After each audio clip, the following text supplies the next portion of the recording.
لا شريك له وأشهد أن محمدا عبده ورسوله اللهم صل على محمد وعلى آل محمد كما صليت على إبراهيم وعلى آل إبراهيم إنك حميد مجيد اللهم بارك على محمد وعلى آل محمد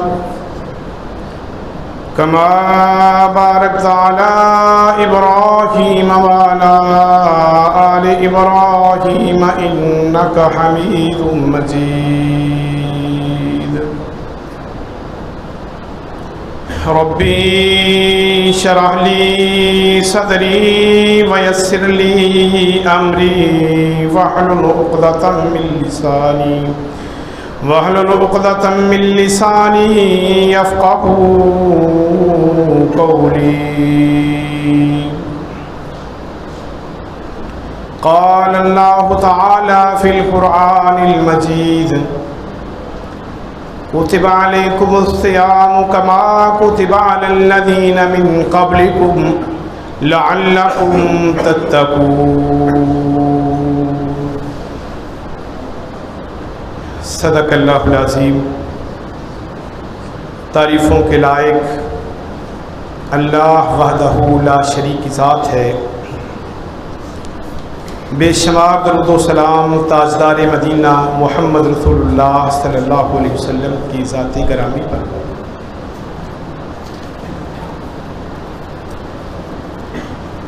میرے بھائیوں، میرے دوستوں، میرے بزرگوں، اللہ رب العالمین نے قرآن مجید کے اندر ارشاد فرمایا، اے ایمان والو، تم پر روزے فرض کر دیے گئے، کما کتب علی الذین من قبلکم، جس طرح تم سے پہلے لوگوں پر فرض تھے۔ آگے اللہ رب العالمین نے روزے فرض کرنے کا مقصد بیان کیا، لعلکم تتقون، تاکہ تم متقی بن جاؤ۔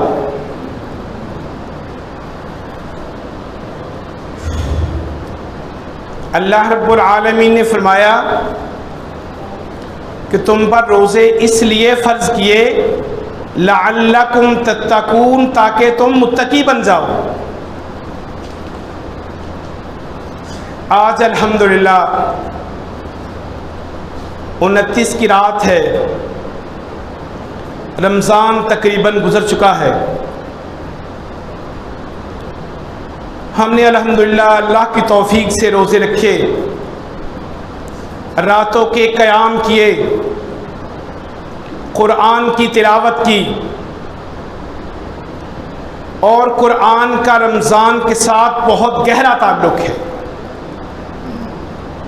اللہ رب العالمین نے فرمایا، شہر رمضان الذی انزل فیہ القرآن، رمضان وہ مہینہ ہے جس کے اندر اللہ نے قرآن کو نازل کیا ہے۔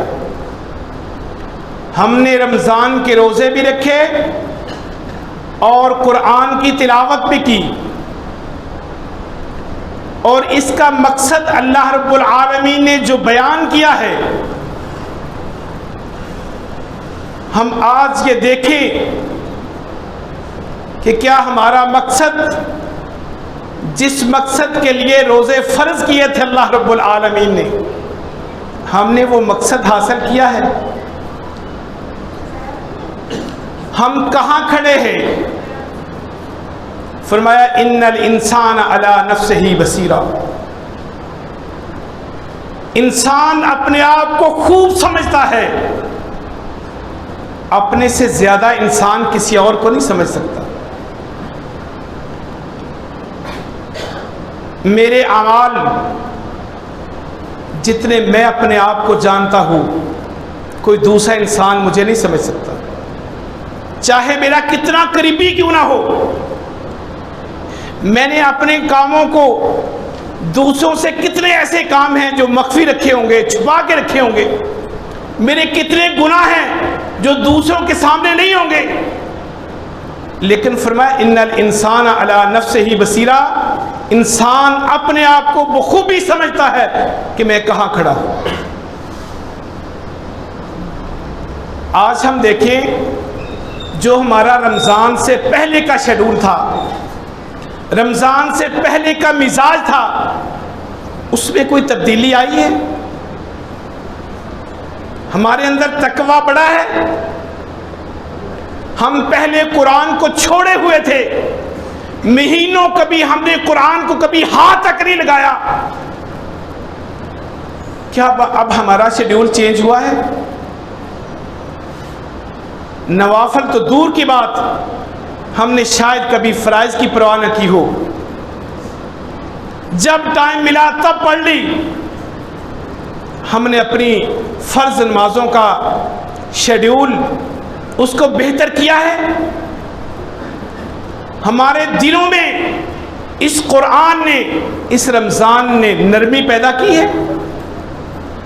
کیا تبدیلی آئی ہے میرے اندر؟ میں نے اپنے آپ کو کیا تبدیل کیا ہے؟ یا صرف ایک روٹین کے ساتھ بس روزہ رکھا، شام کو افطار کیا، اور کبھی دل چاہا تو قیام کر لیا، نہ چاہا تو نہ کیا، اور جیسے ہی رمضان ختم ہوا تو اسی طرح ہماری روزمرہ کی زندگی اسی طرح جیسے ہم رمضان سے پہلے تھے، ہمارے اندر کوئی تبدیلی پیدا نہیں ہوئی۔ اگر رمضان نے ہمارے اندر کوئی تبدیلی پیدا نہیں کی تو پھر مجھے روزے رکھنے کا کوئی فائدہ نہیں، مجھے رات کے قیام نے کوئی فائدہ نہیں دیا۔ اگر میرے اندر تقویٰ بڑھا ہے، جو مقصد تھا رمضان کے روزوں کا، جس لیے اللہ رب العالمین نے ہم پر روزے فرض کیے تھے، اگر وہ مقصد ہم نے حاصل کیا ہے پھر ہمیں مبارک ہے، پھر اللہ رب العالمین نے اگر ہمیں یہ توفیق دی ہے تو اللہ رب العالمین نے، ہم نے اللہ کے لیے اپنے آپ کو چینج کیا ہے، اپنے مزاج میں تبدیلی پیدا کی ہے، اپنے اندر تقویٰ پیدا کیا ہے، تو پھر تو ہمیں فائدہ ہے رمضان کے روزے رکھنے کا۔ اللہ اکبر۔ رمضان کے بعد بھی ہمیں اسی طرح قرآن کی تلاوت کرنی چاہیے۔ اگر پورا پارہ نہیں پڑھ سکتے، آدھا پارہ نہیں پڑھ سکتے، جیسے قاری صاحب آگے بیان کر رہے تھے، چاہے 2 آیات پڑھ لیں، ان کا ترجمہ پڑھ لیں، تاکہ ہمیں قرآن سے آگاہی رہے، تاکہ ہم قرآن کی تعلیم حاصل کرتے رہیں، قرآن کے ساتھ تعلق رہے۔ کہیں ایسا نہ ہو کہ رمضان ختم ہو اسی طرح ہمارے قیام، ہماری نمازیں، ہمارا قرآن کے ساتھ تعلق ایسے ہی ختم ہو جائے۔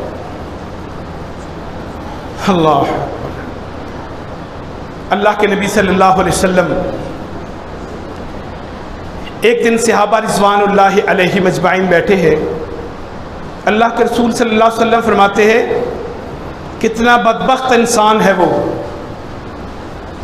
وہ کتنا بدنصیب شخص ہے۔ اللہ، صحابہ رضوان اللہ علیہ مجمعین حیران ہو گئے، فرمایا اللہ کے رسول کون بدنصیب ہے؟ آج رمضان گزرنے والا ہے، ہم دیکھیں کہاں کھڑے ہیں، اللہ کے رسول صلی اللہ علیہ وسلم نے فرمایا وہ شخص بڑا بدنصیب ہے۔ صحابہ نے پوچھا اللہ کے رسول کون؟ فرمایا 3 شخص ایسے ہیں، 3 شخص ایسے ہیں کہ جن کو رمضان کے اندر، لیلۃ القدر کی رات کے اندر، بیت اللہ کے اندر ساری چیزیں عظمتوں والی، قرآن بھی عظمت والا، ماہ رمضان بھی عظمت والا، پھر لیلۃ القدر کی رات ہو، پھر بیت اللہ کے اندر ہو، اللہ کے سامنے ہاتھ اٹھائے ہوئے اللہ سے مغفرت مانگ رہا ہے، اللہ کہتے میرے بندے میں نے تجھے معاف نہیں کرنا۔ صحابہ حیران ہو گئے، کون بدنصیب شخص جو ماہ رمضان کو بھی پالے، اور لیلۃ القدر کو بھی پالے، پھر بیت اللہ میں چلا جائے، غلاف کعبہ پکڑ کے اللہ سے دعائیں کرے، اللہ اس کی دعا کو قبول نہ کرے، وہ کون شخص ہے؟ اللہ اکبر۔ شاید ہمارے نزدیک یہ بہت معمولی کام ہو، چھوٹا سا کام ہو، ہم اس کو معمولی سمجھیں، لیکن اللہ کے رسول صلی اللہ علیہ وسلم نے اس کی وضاحت فرمائی۔ اللہ کے رسول فرماتے ہیں کہ وہ شخص جو بوڑھا ہو گیا لیکن اس نے برائی کی عادت نہیں چھوڑی، اس نے زنا کو نہیں چھوڑا، یہ شخص بے شک بیت اللہ میں ماہ رمضان میں لیلۃ القدر کی رات میں غلاف کعبہ کو پکڑ کے بھی دعائیں کرے، اللہ کبھی اس کی دعا کو قبول نہیں کرتا۔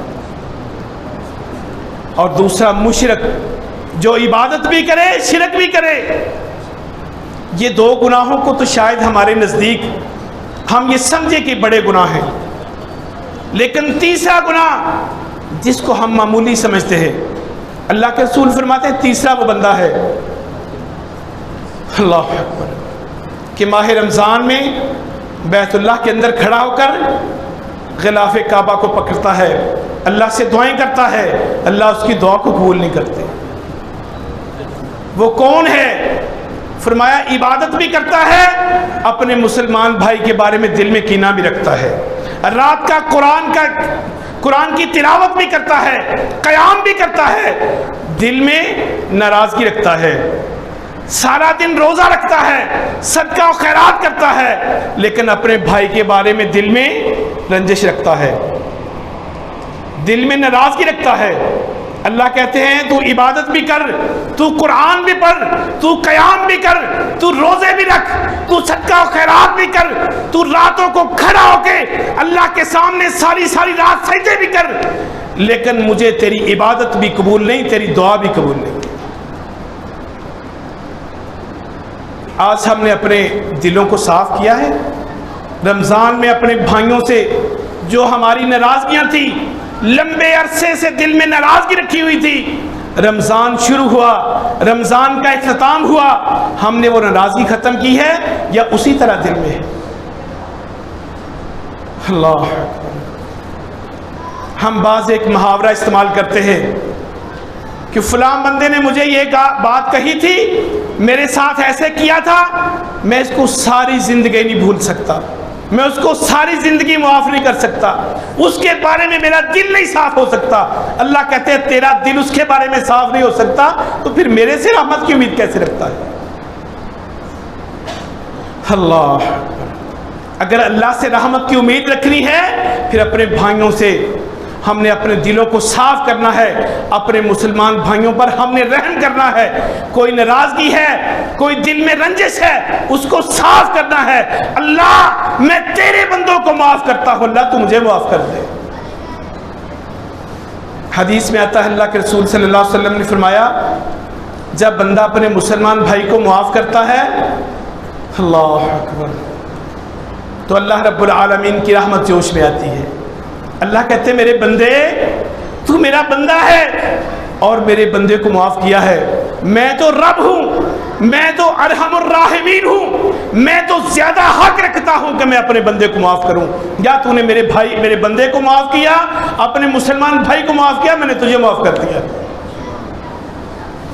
ہم اپنے دلوں کو صاف کر لیں، اپنے مسلمان بھائیوں کے بارے میں، رشتہ داروں کے بارے میں کوئی ناراضگیاں ہیں، کوئی رشتے لینے دینے کے متعلق ناراضگی ہے، کوئی لین دین کے متعلق ناراضگی ہے، کوئی دل میں رنجش ہے، ہمسائے ہے، اللہ اکبر، ہمسایوں کے ساتھ چھوٹی چھوٹی باتوں پہ ناراضگیاں ہو جاتی ہیں، ہمسایوں کے ساتھ، رشتہ داروں کے ساتھ، دوست احباب کے ساتھ، کسی کے ساتھ بھی ہمارے دل میں کوئی ناراضگی ہے، ہم اس کو صاف کرتے ہیں۔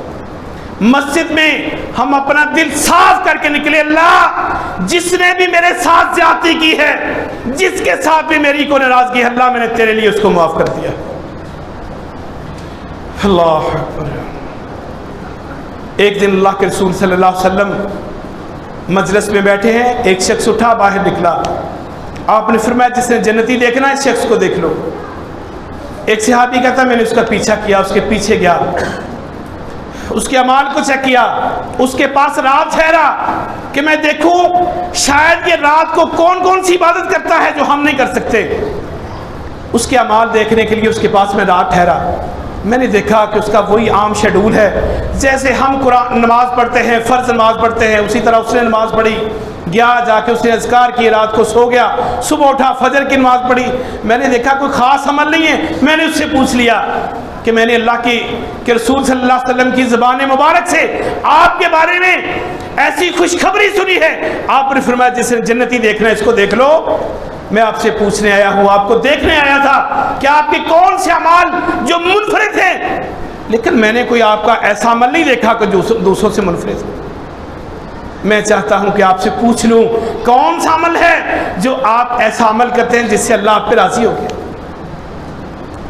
اللہ اکبر۔ وہ بھائی کہتے میرے بھائی میرے کوئی خاص عمل تو نہیں ہے، کوئی خاص میں صدقہ و خیرات نہیں کرتا کہ میرے پاس اتنا مال ہے تو میں راتوں کو اٹھ کے صدقہ کروں یا میں راتوں کے قیام کروں، کوئی خاص عمل میرا نہیں ہے، لیکن ایک عمل میں کرتا ہوں۔ جب میں سونے لگتا ہوں تو میں کہتا ہوں میرے اللہ آج میرے ساتھ کسی بھائی نے، کسی میرے مسلمان بھائی نے کوئی زیادتی کی ہے، میری غیبت کی ہے، میرا گلہ کیا ہو، میرے خلاف کوئی بات کی ہو، میرے ساتھ زیادتی کی ہو، اللہ میں نے آج اس کو معاف کر دیا ہے۔ میں یہ بات کہہ کے سوتا ہوں، اپنے دل میں کسی کے بارے میں ناراضگی لے کے نہیں سوتا۔ شاید یہ میرا عمل ہے جس کی وجہ سے اللہ کے نبی صلی اللہ علیہ وسلم نے میرے بارے میں فرمایا جس نے جنتی دیکھنا اس کو دیکھ۔ اللہ اکبر۔ اللہ کے رسول صلی اللہ علیہ وسلم رمضان میں صدقہ خیرات بھی ایسے کرتے، حدیث میں آتا ہے، صحیح بخاری کی روایت ہے، آپ نے فرمایا کریہ المرسلہ، جیسے تیز ہوا آندھی چلتی ہے اس انداز سے صدقہ کرتے۔ ہم دیکھیں ہم نے رمضان میں کیا خرچ کیا ہے۔ اللہ کے رسول راتوں کے قیام ایسے کرتے، سیدہ عائشہ رضی اللہ تعالیٰ عنہ فرماتی ہیں میں نے اللہ کے رسول کے پاؤں کو دیکھا سوزش آ چکی ہے، قیام کر کے سجدے رکوع کر کے میں نے اللہ کے رسول سے پوچھا اللہ کے رسول، اللہ رب العالمین نے فرمایا غفر لک ما تقدم من ذنبک وما تاخر، اللہ کے رسول میں نے آپ کی اگلی پچھلی ساری خطاؤں کو معاف کر دیا ہے، پھر بھی آپ راتوں کی اتنے لمبے قیام کرتے ہیں، آپ کو تو اللہ نے جنت کی بشارت، جنت کی خوشخبری دی ہے، آپ پھر بھی اتنا لمبا قیام کرتے ہیں۔ اللہ کے رسول فرماتے ہیں عائشہ کیا میں اللہ کا شکر گزار بندہ نہ بنوں؟ اگر میرے اللہ نے مجھے ایڈوانس یہ جنت کی بشارت دی ہے پھر میں اس اللہ کا شکر گزار بندہ نہ بنوں؟ اللہ اکبر۔ ہم اس نبی کے امتی ہیں۔ اللہ کے رسول صلی اللہ علیہ وسلم جب رمضان سٹارٹ ہوتا تو اللہ کے رسول صلی اللہ علیہ وسلم اپنے صحابہ کو، گھر والوں کو یہ ترغیب دیتے کہ رمضان آنے والا ہے، اس کی تیاری کرو، یعنی رمضان کے اندر اپنے شیڈیول کو چینج کرو، عبادت کا، صدقات کا، قیام کا۔ اللہ اکبر۔ اور اس کا مقصد یہی ہے، اللہ رب العالمین نے جو قرآن میں مقصد بیان کیا ہے لعلکم تتقون، تاکہ تم متقی بن جاؤ۔ اللہ، دلوں میں ایسا تقویٰ آ جائے، رشتہ داروں کے بارے میں دل نرم، محلے داروں کے بارے میں سب کو معاف کر کے خلوص کے ساتھ ان کے ساتھ اچھا بیہیویئر، اور اپنے دوست احباب کے ساتھ جو کسی کے ساتھ کوئی ناراضگی ہے دلوں کو صاف کر کے اپنے دلوں میں تقویٰ پیدا کریں، اللہ کا ڈر پیدا کریں، اللہ کا خوف پیدا کریں، اور جو بھی میں کام کرنے لگوں فوراً میرے دل میں اللہ کا ڈر آ جائے کہ نہیں اس بات سے مجھے میرے اللہ نے منع کیا ہے، میں نے یہ کام نہیں کرنا۔ پہلے میں وہ کام کرتا تھا، یہ گناہ کرتا تھا، اللہ میں آج یہ عزم کرتا ہوں پہلے میں یہ گناہ کرتا تھا، آج میں تیرے سے ڈر گیا ہوں، میرے دل میں تیرا ڈر بیٹھ گیا ہے، اللہ میرے دل میں تقویٰ ہے، میں نے یہ کام چھوڑ دیا ہے، میں نے فلاں گناہ بھی چھوڑ دیا ہے۔ کسی کو بتانے کی ضرورت نہیں ہے، اپنے اللہ سے کہیں اللہ تجھے پتا ہے میں فلاں گناہ بھی کرتا تھا، فلاں بھی کرتا تھا، فلاں بھی کرتا تھا، اللہ تو جانتا ہے یا مجھے پتا ہے، اللہ میں نے آج کے بعد یہ چھوڑ دیا ہے، اللہ مجھے معاف کر دے۔ ہاں لوگوں سے گناہ چھپے رہیں، لوگوں کو بیان نہیں کرنے، لوگوں کے اندر اپنے گناہوں کو بیان نہیں کرنا کہ میں یہ کرتا تھا، یہ گناہ ہے، لوگوں کے سامنے اپنے گناہ کو بیان کرنا، اس بات کو اللہ پسند نہیں کرتے۔ جو شخص اپنے عیب کو آپ خود بیان کرتا ہے لوگوں کے سامنے، تو اللہ رب العالمین فرماتے میرے بندے، میں نے تو تیرے گناہوں کو چھپایا ہوا تھا، پردہ ڈالا ہوا تھا، تو نے خود لوگوں کے سامنے بیان کرنے شروع کر دیے، اب مجھے کیا ضرورت ہے کہ میں تیرے گناہوں کو چھپاتا پھروں؟ اللہ کہتے ہیں پھر میں اس کے دوسرے عیبوں کو بھی لوگوں کے سامنے عام کر دوں۔ بلکہ اللہ سے یہ دعا کرنی چاہیے، اللہم استر عوراتنا وآمن رواتنا، اللہ میں نے جو گناہ کیے اللہ لوگوں سے پردہ رکھنا، اللہ اکبر، میرے گناہوں کو لوگوں سے چھپا کے رکھنا، اللہ تجھے پتا ہے، اللہ جتنے گناہوں کو تو جانتا ہے، اللہ میں بھی جانتا ہوں، تو بھی جانتا ہے، اللہ میرے گناہوں کو معاف کرتا ہے، اللہ اکبر۔ اللہ کے رسول صلی اللہ علیہ وسلم نے فرمایا جب بندہ اللہ سے معافی مانگتا ہے اللہ کتنے خوش ہوتے ہیں اپنے بندے کی معافی سے، اللہ اکبر۔ اللہ تو اعلان کرتے ہیں حل من مستغفر غفرتہ، میرے بندو کوئی بندہ ہے جو مجھ سے معافی مانگے میں اس کو معاف کر دوں، اللہ۔ جو ذات یہ اعلان کرے کہ حل من مستغفر غفرتہ، کون ہے جو مجھ سے معافی مانگے میں اس کو معاف کروں، تو کون ہے بد نصیب جو پھر بھی اللہ سے معافی نہ مانگے، جو پھر سے بھی اللہ سے استغفار نہ کرے، اللہ اکبر۔ اللہ کے نبی صلی اللہ علیہ وسلم نے فرمایا وہ بد نصیب ہے شخص جس کی زندگی میں اس کو رمضان مل جائے، جس کی زندگی میں اس کو رمضان مل جائے وہ پھر بھی اللہ رب العالمین کے سامنے گڑ گڑا کے معافی مانگ کے اللہ کے سامنے قیام سجدے کر کے اللہ سے اپنے گناہ معاف نہیں کروا لیتا، وہ بد نصیب ہے، بلکہ فرمایا اس پہ اللہ کی لعنت ہو۔ اللہ کے رسول فرماتے اللہم آمین۔ جبریل کہتے ہیں کہ اس شخص پہ اللہ کی لعنت ہو جو رمضان کو پالے پھر اپنے اللہ سے مغفرت نہ کروا سکے، جبریل کہتے ہیں اس پہ اللہ کی لعنت ہو، تو اللہ کے رسول فرماتے اللہم آمین، اللہ اکبر۔ بھائیو ابھی رمضان کی چند گھڑیاں باقی ہے، دیکھیں جیسے گھوڑوں کی دوڑ لگتی ہے، گھوڑے دوڑتے ہیں، جب ان کا مقابلہ ہوتا ہے، تقابل ہوتا ہے، تو جب اینڈ ہوتا ہے وہ اپنی پوری انرجی لگا دیتے ہیں، پوری پاور صرف کر دیتے ہیں تاکہ ہم جیت جائیں۔ گھوڑا اتنی کوشش کرتا ہے کہ دوسرے سے آگے نکل جائے، اپنی ساری انرجی بہا دیتا ہے کہ میں جیت جاؤں۔ میرے بھائیوں وہ جانور ہے، جانور جو اپنے آپ کو جیتنے کے لیے، اپنے آپ کو آگے بڑھنے کے لیے اپنی ساری انرجی لگا دیتا ہے، تو ہم تو انسان ہیں، پھر وہ انسان کتنا بد نصیب ہے جس کو رمضان کی آخری گھڑیاں مل جائیں، وہ اللہ سے مغفرت کے لیے اپنی پوری انرجی نہ لگا دے، اللہ کے سامنے دعائیں کر کر کے گڑ گڑا کے ساری رات عبادت کر کے اللہ کے سامنے کھڑا ہو کے اللہ سے معافی نہ لے لے، پھر وہ انسان کتنا بد نصیب۔ اللہ اکبر۔ الحمدللہ کتنے نصیب والے ہیں وہ لوگ جنہوں نے رمضان کے اندر راتوں کے قیام کیے ہیں، راتوں کو اللہ کے سامنے کھڑے ہو کر اللہ کا قرآن پڑھا ہے، وہ قرآن جس کی عظمت اور جس کی مثال اللہ نے قرآن میں ہی بیان کی ہے۔ قرآن اپنی مثال آپ ہے، دنیا میں قرآن کی مثال نہیں ہے، اور وہ انسان بھی بڑا مبارک ہے، برکت والا ہے، خوش نصیب ہے جس کو اللہ یہ توفیق دے دے کہ وہ راتوں کو مسجد میں آ کر قیام کرے، یا قرآن پڑھے یا قرآن سنے۔ اللہ اکبر۔ وہ حافظ قرآن کتنے نصیب والے ہیں،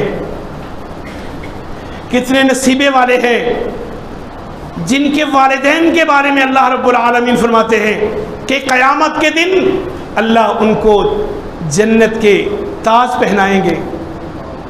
اللہ اکبر۔ فرمایا جب ان کے تاج ان کو پہنائے جائیں گے تو لوگ ان کی طرف ایسے آنکھیں اٹھا کے دیکھیں گے، جس تاج کی روشنی سورج سے زیادہ ہوگی، تو لوگ کہیں گے اہذا نبی، یہ کوئی نبی ہے؟ اللہ اکبر۔ تو بتایا جائے گا نہیں یہ نبی نہیں ہیں، یہ وہ نصیب والے لوگ ہیں جن کے بیٹوں نے قرآن کو یاد کیا تھا۔ آج اللہ نے ان کو عظمت دی ہے۔ آج ہم بھی کوشش کریں، یہ دنیا ہے، مختصر زندگی ہے، کوشش کریں کہ ہم اپنے بیٹوں میں سے کسی ایک بیٹے کو اللہ کے قرآن کے لیے وقف کر دیں، اللہ کا قرآن پڑھے۔ ہم تو دنیا سے چلے جائیں گے، وہ قرآن پڑھتے رہیں گے، ہماری قبر بھی اللہ ٹھنڈی کرتا رہے گا، اور اسی کا ہمیں قیامت کے دن فائدہ ہوگا، اور قرآن اللہ کے سامنے جا کے سفارش کرے گا، اللہ اس نے میرے ساتھ دوستی لگائی تھی، اللہ آج میری سفارش کی وجہ سے اس کو معاف کر دے۔ اللہ اکبر۔ آج ہم عزم کر کے جائیں، عزم کر کے جائیں کہ اللہ ہمیں توفیق دے، ہم تیرے قرآن کے ساتھ ایسی وابستگی رکھیں، اللہ تو ہمیں توفیق دے کہ ہم تیرے قرآن کو پڑھتے رہیں، اس پر عمل کرتے رہیں۔